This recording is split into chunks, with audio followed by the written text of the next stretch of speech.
বৃহস্পতিবার পবিত্র রাতে কেউ যদি এই দোয়াটি 100 বার পরে কোনো দিন পৃথিবীর কোনো মানুষের কাছে তার হাত পাততে হবে না। পৃথিবীর সব কিছু তার পায়ের নিচে আল্লাহ হাজির করে দিবেন। দারিদ্রতা থেকে মুক্তি দান করবেন, বিপদ আপদ থেকে মুক্তি দান করবেন, তার সম্মানকে সুউচ্চতা দান করবেন, অসুস্থতা থেকে দূরে রাখবেন।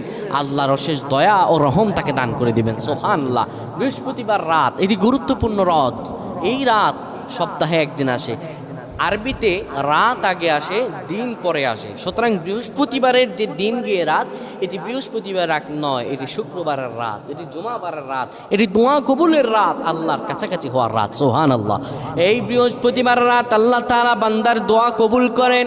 কেউ যদি বৃহস্পতিবার রাতে ঈশা নামাজের পরে পবিত্র হয়ে ইয়া হাইয়ু ইয়া হাইয়ু ইয়া হাইয়ু ইয়া রফিয়ু ইয়া রফিয়ু ইয়া রফিয়ু এই দোয়াগুলো পড়তে পারে 100 বার, আল্লাহ রাব্বুল আলামিন তার